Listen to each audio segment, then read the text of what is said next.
किसी ने कहा कभी मनमोहन सिंह चोर है? नहीं कहा, क्योंकि मनमोहन सिंह शरीफ आदमी है, ये सब जानते हैं।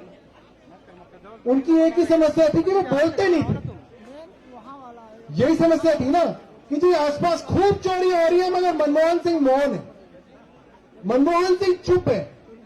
इसका मतलब चोरी में उनका कुछ ना कुछ जो है, उनका संरक्षण है, उनका आशीर्वाद है। उन्होंने बोला कि तुम करते रहो, मैं चुप हूं। मगर यहां वाले जो प्रधानमंत्री हैं तो पूरे दिन बोलते हैं, दिन रात बोलते हैं, मगर जिस बात पे बोलना है उस बात पे नहीं बोलते, इस पे बिल्कुल चुप है। तो क्या मनमोहन से ज्यादा दोषी नहीं है? वो तो बेचारा बोलता ही नहीं था, इसलिए वो उस पर भी नहीं बोलता था। ये तो पूरे दिन बोलते हैं, पूरे दिन। जो लोग मर गए 20-20, 30-30 साल पहले मर गए, उनके बारे में भी ये बोलते हैं।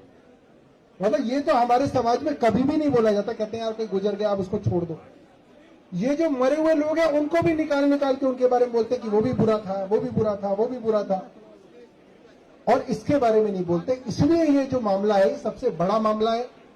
और आप सब लोगों को अपने भारतीय जनता पार्टी के पड़ोसियों को ढूंढ के उनके साथ चाय पीनी है। उनको अकेला में छोड़ो, वरना डिप्रेशन हो जाएगा उन सबको।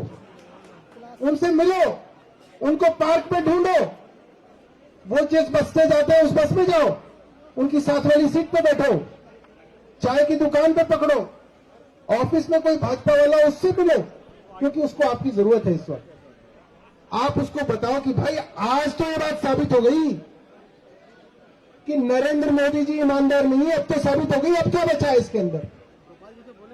ये तो साफ हो गया कि जहां जहां मोदी जी जाते थे, या तो अडानी जी उनके साथ उनके प्लेन में जाते थे,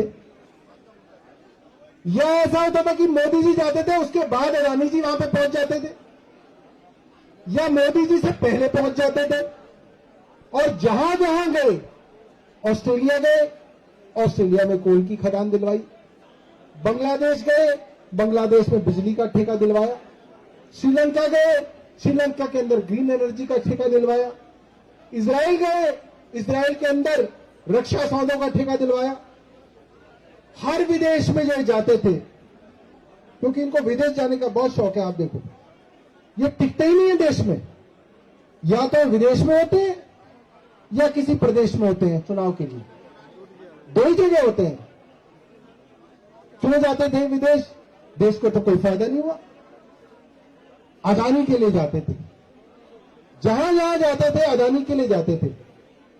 और मैं आपको बताऊं, श्रीलंका के अंदर पार्लियामेंट की कमेटी के अंदर उनकी जो बिजली की कॉरपोरेशन है उसके चेयरमैन का बयान दर्ज हुआ था 2 साल पहले, जिसके अंदर उसने श्रीलंका के पार्लियामेंट के सामने कहा कि यह ठेका हम अडानी को नहीं देना चाहते थे, मगर भारत के प्रधानमंत्री नरेंद्र मोदी के दबाव में ठेका अडानी को दिया गया। ये बात विदेशों में कही जा रही है, ये नाम हो रहा है हमारे देश का। तो आज ये समय है कि आप अपने भाजपा के दोस्तों से मिलो, उनके साथ चाय पियो और उनको बोलो भाई ये कुकर्म हो रहे हैं इस देश के अंदर।